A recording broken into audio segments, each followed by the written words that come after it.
to accept ourselves unconditionally, to accept our kids unconditionally means we have to be able to manage and handle all kinds of emotions, right? Because to accept our kids unconditionally means to be able to display acceptance even when they may be acting like a wild person or being really mean or having an attitude and things like that. How can parents ho do I know that how can parents do that? And also how are we feeding bad behaviors, right? When if we are accepting of them?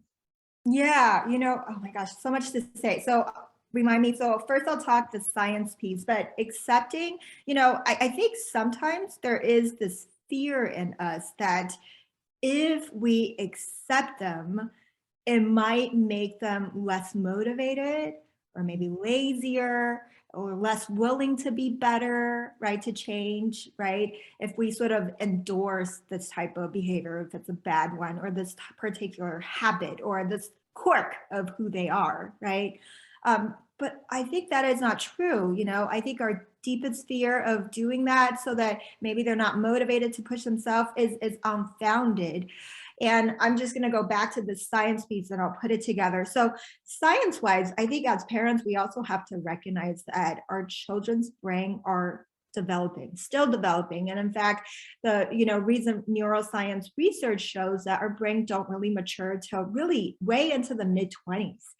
And, Mm. you know, fortunately and unfortunately for us parents, the part of their brain that really develops last is the rational brain, sort of the brain that really can kind of, when it comes to impulse control, when it comes to not blurt out something that is inappropriate or doing something that is, highly sensitive and reactive, right? That is the last brain to develop.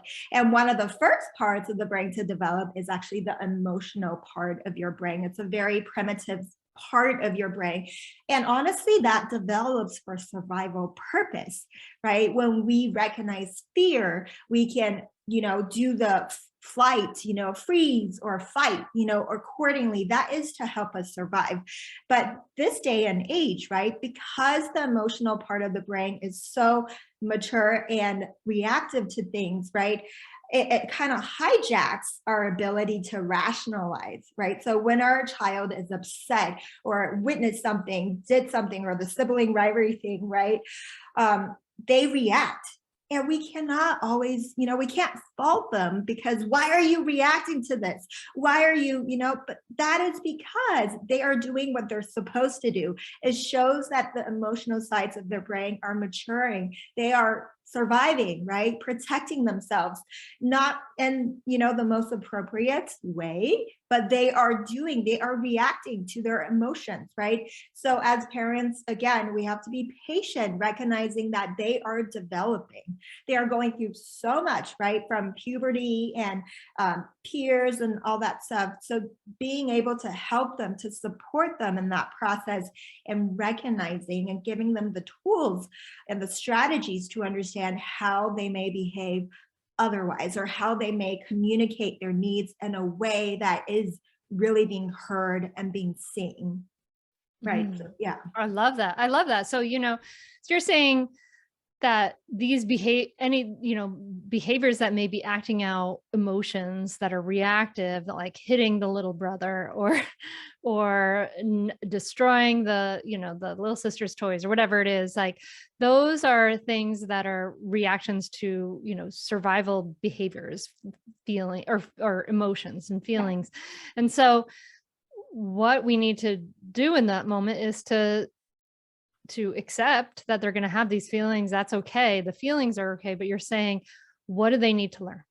What do they need to learn to express that in a way that's acceptable, right? Is that what you're saying? Exactly. Giving them the words, right? Mm. The terms, the words to be able to articulate their needs, giving them some coping skills to understand, yeah, some of these big emotions are unavoidable, but how can you mindfully diffuse that, right?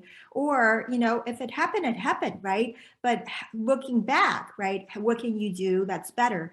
And, to be honest, this is not just kids, right? Us adults, we have our Mm. reactions, moments. It's like the time where, you scream at your kid for screaming at, the little sister, right? And you're like, wait a minute, I literally just screamed and told my kid to not scream, right?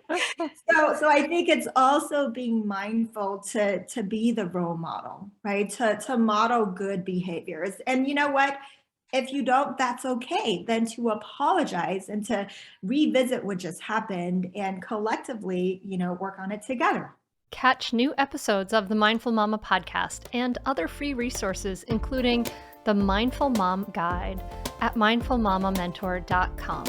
You can listen to every back catalog episode, including interviews with Dr. Dan Siegel, Iyanla Vanzant, Sharon Salzberg, and get meditations, join our private Facebook group, and more. Go to mindfulmamamentor.com now. I'll see you there.